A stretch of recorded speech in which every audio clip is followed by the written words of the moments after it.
বিভিন্ন বিধায়কদের ভাঙিয়ে নিয়ে অন্য জায়গায় নিয়ে যাওয়া। কিছু সাংবাদিক বন্ধু কুনকির কাজ করতো, ডেকে ডেকে নিয়ে যেতেন। মমতা বন্দ্যোপাধ্যায়ের হয়ে একদম চটি চাটার মতো করে লাগাতার চেটে যাওয়া, সেই সংবাদ পরিবেশন করা, কোনো সমালোচনা নেই, কিছু নেই। একজন সাংবাদিক পাইলট কার পান, মানে তুমি বুঝতে পারছো কিভাবে সাংবাদিকরা টাকার পর টাকা কামিয়েছে। বিপুল পরিমাণ অর্থ, সরকারি স্বীকৃতি না থাকা সত্ত্বেও আইনসিএ ডিপার্টমেন্ট থেকে ওই সংশ্লিষ্ট সাংবাদিকের যে পোর্টাল, সেখানে বিজ্ঞাপন দেওয়া হতো, সরকারি বিজ্ঞাপন, যেটা বেআইনি। সে এখন এত টাকা কামিয়ে ফেলেছেন যে সে বিদেশে পালিয়ে যাওয়ার চেষ্টা করছে। যে সংবাদ মাধ্যমের তথাকথিত বিরাট সাংবাদিকরা তারা হঠাৎ করে সংবাদ মাধ্যমের নিরাপত্তার চাকরি ছেড়ে দিয়ে গোটা রাজ্য জুড়ে ছড়ি ঘোরাবেন, ওয়েলথ অ্যাকুমুলেট করবেন, সেফ হ্যাভেনে পালিয়ে যাওয়ার চেষ্টা করবেন, তার দায় কেন নিতে যাব, কোন দুঃখে নিতে যাব? এই মুহূর্তে জানো না গদি মিডিয়া করে বলছেন, এই যে সাংবাদিকরা যারা কাজ করেছেন এই মমতা বন্দ্যোপাধ্যায়ের, এই মমতা বন্দ্যোপাধ্যায় তো গদি মিডিয়ার প্রসঙ্গ উত্থাপন করেন, তাহলে কি এটা গদি মিডিয়ার কাজ নয়?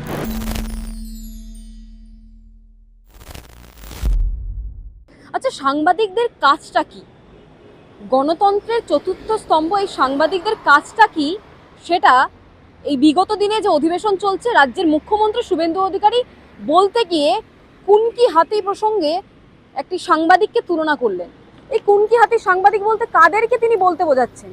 কাদেরকে? রাজ্যের মুখ্যমন্ত্রী বলছেন যে সরাসরিভাবে বিগত 15 বছরের যে শাসক দল ছিল, সেখানে শাসক দলের সময়কালীন বিরোধী দল ভাঙিয়ে বিধায়কদেরকে তৃণমূল কংগ্রেসে নিয়ে আসার কাজ করতো এই কুনকি হাতি সাংবাদিকরা। এই মুহূর্তে বেঙ্গল লিবার্টির এডিটর বিট্টু রায়চৌধুরী আমাদের সাথে রয়েছেন। আমি জিজ্ঞেস করব, বিগত বহু বছর ধরে আপনি ছিলেন, বিগত শাসক দলকেও দেখেছেন কাছ থেকে, এই যে কুনকি হাতি প্রসঙ্গ রাজ্যের মুখ্যমন্ত্রী সরাসরিভাবে ব্যবহার করছেন, এই কুনকি হাতি সাংবাদিক কারা এরা? আমি ছোট করে একটু ইতিহাসে চলে যাব, আমাদের দর্শকদের উদ্দেশ্যে জানিয়ে রাখি। 2018 সাল পঞ্চায়েত নির্বাচন, সেই সময় একটি জাতীয় 1 নম্বর চ্যানেল বাংলার, সেই চ্যানেল থেকে এক প্রখ্যাত সাংবাদিক, যিনি সেই সময় বিধানসভা কভার করতেন, তিনি আলিমুদ্দিন স্ট্রিটও কভার করতেন। তো তিনি কি করলেন, হঠাৎ করে চাকরি ছেড়ে দিলেন। তার সেই সময় মাইনে ছিল 1 লাখ টাকার উপরে, খুব বিখ্যাত সাংবাদিক। এবার ঘটনা হলো, পরে জানা গেল মমতা বন্দ্যোপাধ্যায়ের সঙ্গে কথা বলে তিনি সেইটিকে, মানে অর্থাৎ তার যে চাকরি, সেই চাকরিটা ছেড়ে দিয়ে একটি পোর্টাল চালু করলেন। হলো, পোর্টাল চালু করার পর রাজীব কুমারের কাছ থেকে 2 লক্ষ টাকা করে পেতেন সেই সময় ওই সাংবাদিক, করে নিজের পোর্টালটা চালাচ্ছিলেন। হঠাৎ একদিন 2021-এর আগে সেই পোর্টালটা তিনি বন্ধ করে দিলেন, বা সেই পোর্টালটা বিক্রি করে দিলেন বলা যেতে পারে। তারপর কি হলো, আমরা সূত্র মারফত জানতে পারলাম সংশ্লিষ্ট সাংবাদিক তিনি যোগদান করছেন সিও মতো, অর্থাৎ মুখ্যমন্ত্রীর দপ্তর, মুখ্যমন্ত্রীকে মমতা বন্দ্যোপাধ্যায়। তার কাজ কি ছিল? তার কাজ ছিল যে যত অভিযোগ আসবে সেই অভিযোগগুলোকে খতিয়ে দেখা। সে ব্যক্তি, অর্থাৎ সেই সাংবাদিক, সে সেই অভিযোগ খতিয়ে দেখতো নিউজ সেক্রেটারিয়েট বিল্ডিংয়ের 5 তলায় বসে। তার আরেকটি অফিস ছিল ক্যামাক স্ট্রিটে। অভিষেক বন্দ্যোপাধ্যায় এবং মমতা বন্দ্যোপাধ্যায়ের সঙ্গে লিয়াজও করে সে দীর্ঘদিন ধরে তার কাজ করে গিয়েছে, সিএমওর অভ্যন্তরে হোক, যা যা অভিযোগ আসতো সেগুলো দেখার। এবার সেখান থেকে সে টাকা কামাতে শুরু করলো। কীরমভাবে? প্রথমত হচ্ছে বিভিন্ন ব্যক্তিত্বরা যাদের বিরুদ্ধে অভিযোগ আসতো, ওই সংশ্লিষ্ট সাংবাদিক, প্রাক্তন সাংবাদিক বলা যেতে পারে, তিনি কাগজ দেখিয়ে ওই লোক, মানে সংশ্লিষ্ট যার বিরুদ্ধে অভিযোগ রয়েছে তাকে ব্ল্যাকমেল করতেন, করে বলতেন যে এই অভিযোগ আছে, এই পেপারস আপনাকে আমি সম্পূর্ণভাবে দিয়ে দেবো, কিন্তু রফা করতে হবে। মোটা টাকার বিনিময়ে রফা হয়েছে। এখানেই শেষ নয়, আমরা ঠিক দেখেছি মমতা বন্দ্যোপাধ্যায় সরকারে আসার পর, ঠিক 2011 সালের পরে যখন সূর্যকান্ত মিশ্র বিরোধী দলনেতা হলেন, তখন সেই সময় সিপিএম থেকে তিনি যেহেতু আলিমুদ্দিন বিটটাও করতেন, অর্থাৎ সিপিএম বিটটা করতেন, ফলে সিপিএমের অনেক বিধায়কদের সঙ্গে তার পরিচিতি খুব ভালো ছিল। তিনি কি করতেন, তিনি গিয়ে যোগাযোগ করে দিতেন তৃণমূলের সঙ্গে গোপনে। তো সিপিএম থেকে তখন, বা ফরওয়ার্ড ব্লক থেকে, বা আরএসপি থেকে, মানে বামফ্রন্টের যত দল আছে সেখান থেকে একে একে বিধায়করা তারা যেতে শুরু করলো। কোথায় যেতে শুরু করলো? তৃণমূলের দিকে। গ্রেট, খুব ভালো। তখন সিপিএমের তরফে বলা হলো যারা বেনজলের লোক, যারা বেনজলে ভেসে এসেছিল তারা বেরিয়ে যাচ্ছে, আমাদের এখানে কোনো আপত্তি নেই। হয়ে গেল, খেলা শেষ। এখানে শেষ নয়, তারপরে আবার ক্ষমতায় এলো তৃণমূল কংগ্রেস। 2016 সাল বাম এবং কংগ্রেস মিলে, তখন বিরোধী দল, এবং বিরোধী দলনেতা ছিলেন আব্দুল মান্নান। সে আব্দুল মান্নানের ঘরে ঢুকেও আব্দুল মান্নানকে পর্যন্ত সেটিং করতে চেয়েছিলেন সংশ্লিষ্ট সাংবাদিক, যে আপনি চলে আসুন, তৃণমূল কংগ্রেসে চলে আসুন।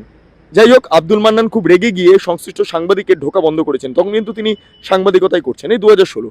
তারপর তো তোমায় বললাম 2018 সালে পঞ্চায়েত নির্বাচনের ঠিক সময়টাতে কি করলো, সে একটি পোর্টাল চালু করলো, যে পোর্টালটা কিছুদিন চালালো, রাজীব কুমারের কাছ থেকে 2 লক্ষ টাকা করে পেতো, আর বিভিন্ন বিজ্ঞাপন, সরকারি বিজ্ঞাপন। তুমি জানো যে আমরা যেহেতু পোর্টালে কাজ করি, আমরা যেহেতু ডিজিটাল মিডিয়ার সরকারি স্বীকৃতি এখনো পর্যন্ত নেই, কিন্তু সরকারি স্বীকৃতি না থাকা সত্ত্বেও আইএনসিএ ডিপার্টমেন্ট থেকে ওই সংশ্লিষ্ট সাংবাদিকের যে পোর্টাল, সেখানে বিজ্ঞাপন দেওয়া হতো, সরকারি বিজ্ঞাপন, যেটা বেআইনি কিন্তু পেতো, এবং সেখান থেকে বিপুল পরিমাণ অর্থ কামিয়েছে। তারপর তো সিএমওতে চলে যাওয়া, সিএমও থেকে প্রচুর টাকা রোজগার করা, যেরম যে করেছে। অর্থাৎ যে সাংবাদিকদের একটা অংশ তারা এভাবে কাজ করেছে। শুধু এই সাংবাদিক নয়, চামচ চুরি নিয়ে দীর্ঘদিন ধরে একটা বিতর্ক দানা বেঁধেছিল।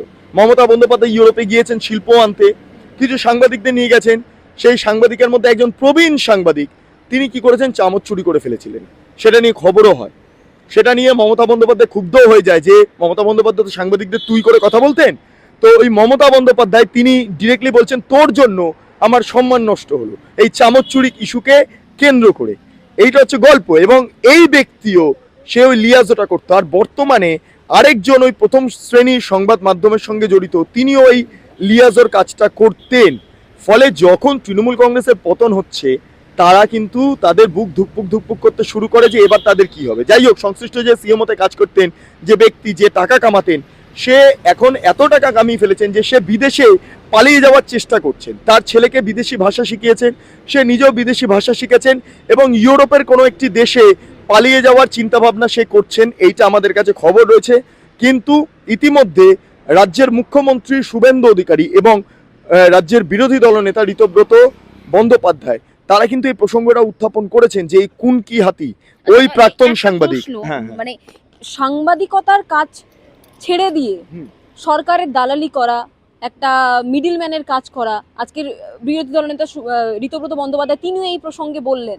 তো সেক্ষেত্রে কি তৃণমূলের যে বি গ্রেড, সি গ্রেড কিংবা এ গ্রেডের যে নেতারা ছিল, তাদের উপরেও কি এরা হস্তক্ষেপ করতো? তাদের থেকেও কি টাকা বা তাদেরকেও কি পরিচালনা করতো? একদম নির্দ্বিধায়। আমি একবার প্রথমত আমি ওই বাইট দুটো একটু শুনিয়ে নেবো, শুভেন্দু অধিকারী এবং ঋতব্রত বন্দ্যোপাধ্যায়, তারপর এই প্রসঙ্গটাতে আসছি। কিছু সাংবাদিক বন্ধু কুনকির কাজ করত, ডেকে ডেকে নিয়ে যেতেন, কি চাই, কি অদ্ভুত। কিছু লোকের ডাকাতির দায়, কেউ হচ্ছে সমাজসেবী, কোথাও পাহাড় কিনে ফেলবে, তার পাহাড় কেনার দায় নিতে পারবো না, তাকে ডিফেন্ডও করতে পারবো না। এ সম্ভব নাকি? যে সংবাদ মাধ্যমের তথাকথিত বিরাট সাংবাদিকরা, তারা হঠাৎ করে সংবাদ মাধ্যমের নিরাপত্তার চাকরি ছেড়ে দিয়ে গোটা রাজ্য জুড়ে ছড়ি ঘোরাবেন, ওয়েলথ অ্যাকুমুলেট করবেন, সেফ হ্যাভেনে পালিয়ে যাওয়ার চেষ্টা করবেন, তার দায় কেন নিতে যাব? কোন দুঃখে নিতে যাব? যিনি মার খাবেন তার পাশে দাঁড়াবো। আমরা আসছি এই প্রসঙ্গতে, যেটা তুমি প্রশ্নটা করলে, যে যারা প্রথম শ্রেণীর নেতারা ছিলেন, তারা বিভিন্ন ওই টিকিট পাইয়ে দেওয়ার নাম করে এইসব ব্যক্তিদের কাছে, এই যে সাংবাদিকরা যারা মিডলম্যান হিসেবে কাজ করতো, তারা ওই তাদের কাছে বিভিন্ন প্রথম সারির নেতারা যেতেন, গিয়ে বলতেন আমার টিকিট পেতে হবে। হ্যাঁ, টিকিট পাবে, ঠিক আছে, তোমার কাছ থেকে তুমি এত টাকা দাও, আমি কথা বলছি অভিষেক বন্দ্যোপাধ্যায়ের সঙ্গে, আমি কথা বলছি কালীঘাটের সঙ্গে, অর্থাৎ খালপাড়ের নেত্রী মমতা বন্দ্যোপাধ্যায়ের সঙ্গে। এই মুহূর্তে তো তিনি কার্যত তৃণমূল সুপ্রিমোও বলা যায় না, তো যোগাযোগ করে ঠোরে মোটামুটি টিকিটটা পেয়ে দিত। এখানে একটা টাকার রফা হতো, এখানে একটা ভয়ঙ্কর টাকার রফা হতো। আরেকটা বিষয় জানিয়ে রাখি, এই মুহূর্তে যারা না গদি মিডিয়া করে বলছেন, এই যে সাংবাদিকরা যারা কাজ করেছেন এই মমতা বন্দ্যোপাধ্যায়ের, এই মমতা বন্দ্যোপাধ্যায় তো গদি মিডিয়ার প্রসঙ্গ উত্থাপন করেন, তাহলে কি এটা গদি মিডিয়ার কাজ নয়? এই যে লিয়াজও করে দেওয়া, বিভিন্ন বিধায়কদের ভাঙিয়ে নিয়ে অন্য জায়গায় নিয়ে যাওয়া, মমতা বন্দ্যোপাধ্যায়ের হয়ে একদম চটি চাটার মতো করে লাগাতার চেটে যাওয়া, সেই সংবাদ পরিবেশন করা, কোনো সমালোচনা নেই, কিছু নেই। সাংবাদিকের কাজ হলো সরকারের সমালোচনা করা, দলের সমালোচনা করা, সেটা যে কোনো রাজনৈতিক দল হোক না কেন, ঠিক আছে। কিন্তু এক্ষেত্রে দাঁড়িয়ে যে আমরা সমালোচনা করেছি, ককরোচ জনতা পার্টিরও যেমন সমালোচনা করেছি, একই সঙ্গে নিটেরও যেই ঘটনা ঘটেছে তারও সমালোচনা করেছি। ধর্মেন্দ্র প্রধানের অনেক আগে ইস্তফা দেওয়া উচিত ছিল, কিন্তু সেটা তিনি দেননি, নাহলে এত বড় ইস্যু তৈরি হতো না। কলকাতার বুকে সেদিনকার এতগুলো সাংবাদিক আহত হলেন, ধর্মেন্দ্র প্রধান আগে হয়তো ইস্তফা দিলে এই সাংবাদিকরা আক্রান্ত হতেন না। আমরা সমালোচনা করছি কেন্দ্রের, রাজ্যের, এটা তো সাংবাদিকের কাজ। কিন্তু আজকের দিনে দাঁড়িয়ে যারা গদি মিডিয়ার প্রসঙ্গ বারবার তুলে ধরেন, মমতা বন্দ্যোপাধ্যায়ের আমলে এরাই তো গদি মিডিয়ার হয়ে কাজ করেছেন, এরাই তো গদি মিডিয়া, এরা তো মমতা বন্দ্যোপাধ্যায়ের কোলে বসে কাজ করেছেন, তাহলে সেই কথাটা কে বলবে? এটাই হচ্ছে আসল বিষয়, যে এই কুনকি হাতি সরকার কি, বর্তমান যে সরকার রয়েছে, তারা কি এই যে কুনকি হাতি সাংবাদিক যারা রয়েছে, একজন তো নয়, একটা শ্রেণী কাজ 3-4 করেছে, জন, 3-4 জন 3-4 মিলে কাজটা করেছে, মমতা বন্দ্যোপাধ্যায়ের হয়ে বি টিম হিসেবে কাজ করেছে, সংবাদ মাধ্যমে কাজ করাকালীন, তাদের ওপর কি বর্তমান সরকার কোনো স্টেপ নেবে না? দেখো, যেটা জানতে পাচ্ছি যে সংশ্লিষ্ট সাংবাদিক যিনি সিএমওতে কাজ করতেন, তিনি প্রচুর টাকা কামিয়েছেন, 25 লক্ষ টাকা 30 লক্ষ টাকা, এর থেকে নিয়ে কোটি কোটি টাকা কামিয়েছেন। একজন সাংবাদিকের এত কোটি টাকা ইনকাম, সেটা ভাবা যায় না। কুণাল ঘোষ হয়তো এত টাকা ইনকাম করতেন না। কুণাল ঘোষ যখন সারদাতে কাজ করতেন, সারদা আন্ডারে, সেই সময় 16 লক্ষ টাকা পেতেন, আর 1 লক্ষ থেকে 2 লক্ষ টাকা পেতেন হচ্ছে তেল, গাড়ির তেল ভরার জন্য। সেই কুণাল ঘোষ এত কামাতেন না যতটা ওই সাংবাদিক কামাতেন। আমি নামটা করছি না, শুধু নর্মাল, এটা সমঝদার কে লিয়ে ইশারাই কাফি হে, ওই কথাটা বলেই বলছি। আপনারা যারা একটু ভালো করে মিডিয়া সম্পর্কে খোঁজখবর রাখেন তারা ডেফিনেটলি জানবেন। ফলে এদের কামাইটা বিরাট ছিল, এবং এই কামাইটার সোর্স অফ ইনকাম যেটা বলা হয় সেটা খুঁজতে তাদের বিরুদ্ধে ইডিও ইতিমধ্যে তদন্ত শুরু করতে পারে, যেটা আমরা জানতে পারছি। ঋতব্রত বন্দ্যোপাধ্যায় প্রসঙ্গটা তুলেছেন, আর মুখ্যমন্ত্রী শুভেন্দু অধিকারী তিনি তো ডিরেক্টলি কুনকি হাতি আখ্যা দিয়েছেন। আব্দুল মান্নান তোমাকে ইন্টারভিউ দিতে গিয়ে প্রাক্তন বিরোধী দলনেতা এই প্রসঙ্গটাই উত্থাপন করেছিলেন যে সাংবাদিকদের ভাঙিয়ে নাও। আমি একবার বলবো যে রিয়াকে আব্দুল মান্নান একটি ইন্টারভিউ দিয়েছিলেন, সেখানে এই প্রসঙ্গটা ছোট্ট করে রয়েছে, একবার একটু শুনে নিন। এই কয়েকজন সাংবাদিক আছে, আমি জানি সে নাম বলতে চাইছি না, তারা এখন তৃণমূলে অনেক বড় বড় নেতাও আছেন। তো আমাকে ধরেছিল যে ম্যাডামদা আপনি কেন করছেন, আপনার মতো লোক আমরা চাইছি, তো আপনি মানবতা অ্যাডজাস্ট করুন না, আসুন না, যোগ দিন না। আমি তো যাইনি। এটা মানে তৃণমূলের আমলে হতো, সাংবাদিকরা কাজ করতেন এক দল থেকে অন্য দলে নিয়ে যাওয়ার জন্য। সব করতো, সে কিছু কিছু চটিচাটা সাংবাদিক ছিল, তারা সব করতো, তারা করতো, আবার কিছু কিছু ভালো সাংবাদিকও ছিল। আপনারা শুনলেন। তাহলে এই আব্দুল মান্নান, তার সময়তে আমি নিজে ছিলাম, আমি বিধানসভার ভেতরে বিরোধী দলনেতার ঘরে ছিলাম। আব্দুল মান্নান নিজে বলেছিলেন, এই তুমি ঢুকবে না আমার ঘরে, তুমি দল ভাঙানোর কাজ করতে এসছো। আব্দুল মান্নান একটু রেগে যান এসব দেখলে, কারণ যথেষ্ট ভদ্র নেতা তিনি রাজনীতি থেকে যদি দূরে সরে যান তো দূরেই সরে যাবেন, তিনি অন্য দল চেঞ্জ করবেন না। কিন্তু আব্দুল মান্নানকে দল চেঞ্জ করানোর জন্য ফোর্স করা হয়েছিল, বার্তা দেওয়া হয়েছিল যে আপনি চলে আসুন। আচ্ছা, মান্নান দা, সাংবাদিকদের কি কাজে লাগানো হতো অভিষেক বন্দ্যোপাধ্যায় কিংবা মমতা বন্দ্যোপাধ্যায়ের তরফ থেকে, নাকি এরাই টাকা তোলার জন্য এই কাজটা করতেন? দেখো, প্রথমত কাজে লাগানো হতো, সাংবাদিকদের কাজে লাগানো হয় গ্রাউন্ড জানার জন্য, ঠিক আছে? সেই গ্রাউন্ডটাও যেমন জানা যাচ্ছে, কারণ সাংবাদিকরা বিভিন্ন জায়গায় ঘুরে বেড়ান। এই যেই সাংবাদিকের নাম নিচ্ছি, যিনি বিরাট পরিমাণ টাকা কামিয়েছেন, তিনি সাংবাদিক হিসেবে অসাধারণ। তার শিক্ষাগত যোগ্যতা নিয়ে কোনো প্রশ্ন নেই, তার পড়াশোনা নিয়ে কোনো কথা নেই, তার লেখা নিয়ে, তার বলা নিয়ে কোনো প্রশ্ন উঠতে পারে না।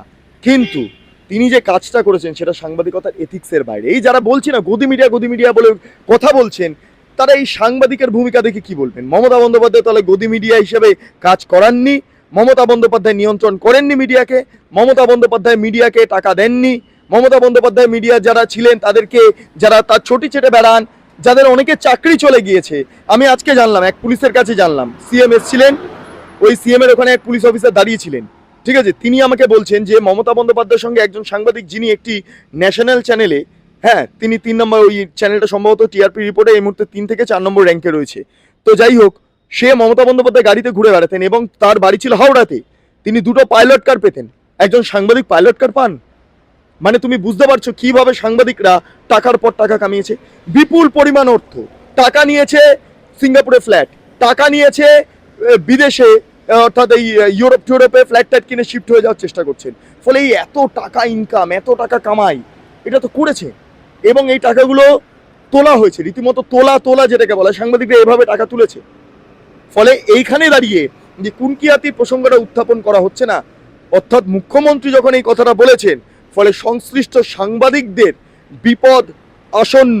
ঋতব্রত বন্দ্যোপাধ্যায় যখন এই প্রসঙ্গটা উত্থাপন করেছেন বিরোধী দলনেতা হিসেবে, ফলে বিষয়টা নজরে রয়েছে। ফলে যারা মানুষের রক্ত ঝরানো, ঘাম ঝরানো টাকা লুট করে নিজেদের আখের গুছিয়েছে, যে সমস্ত সাংবাদিকরা ক্ষমতার অপব্যবহার করেছেন এবং গদি মিডিয়ার প্রকৃষ্ট উদাহরণ হিসাবে তারা কাজ করেছেন, তাদের ডেফিনেটলি এই মুহূর্তে তাদের বিরুদ্ধে ব্যবস্থা নেওয়া হবে। কারণ ওই যে বললাম, মুখ্যমন্ত্রী কুনকি হাতি বলে আখ্যা দিয়েছেন সংশ্লিষ্ট সাংবাদিকদের, দল ভাঙানো সাংবাদিকদের এবং এই চামচোর সাংবাদিকদের। এই হলো বিষয়টা। যাই হোক, যারা আমার দর্শক, বেঙ্গল লিবার্টি দর্শক, তাদের এই প্রতিবেদন সম্পর্কে কি মতামত অবশ্যই আপনারা কমেন্ট সেকশনে জানান। সাংবাদিকতার ভবিষ্যৎ কোন দিকে এগোচ্ছে বুঝতেই পারছেন, ফলে সেটা নিয়েও আপনাদের মতামত অবশ্যই জানান। আর যারা এই গদি মিডিয়া বলে কথা বলেন নাই, মমতা বন্দ্যোপাধ্যায় বারবার বলেন, মমতা বন্দ্যোপাধ্যায়ের আমলে গদি মিডিয়ার ভূমিকা কি ছিল, তার পোষ্য চটিচাটা মিডিয়ার ভূমিকা কি ছিল, সেটা গদি মিডিয়ার সংজ্ঞার মধ্যে পড়ে না, সেটাও অবশ্যই আপনারা কমেন্ট সেকশনে জানান। আপনারা এতক্ষণ ধরে দেখছিলেন বেঙ্গল লিবার্টি, আমার সঙ্গে আমার প্রতিনিধি বিশেষ সংবাদদাতা রিয়া গিরিও রয়েছেন। আপনারা চ্যানেলটি ভালো লাগলে অবশ্যই লাইক করুন, সাবস্ক্রাইব করুন, শেয়ার করুন, বেল আইকন ক্লিক করুন www.bengalliberty.com, সেখানে ক্লিক করুন। সমস্ত খবর আপনাদের জন্য সাজানো রয়েছে। পাশাপাশি আরও দুটি YouTube channel, Bengal liberty live, Bengal liberty news, সংশ্লিষ্ট দুটি ইউটিউব চ্যানেলে আপনারা প্রবেশ করুন, লাইক করুন, সাবস্ক্রাইব করুন, শেয়ার করুন, বেল আইকন ক্লিক করুন। তিনটি social media handle, Bengal liberty Facebook, Instagram, x handle, সেখানে প্রবেশ করুন, ভাবুন এবং ভাবা প্র্যাকটিস করুন। স্বাধীন, কাঁচিহীন এবং গেরিলা সাংবাদিকতার পাশে থাকুন। অসংখ্য ধন্যবাদ।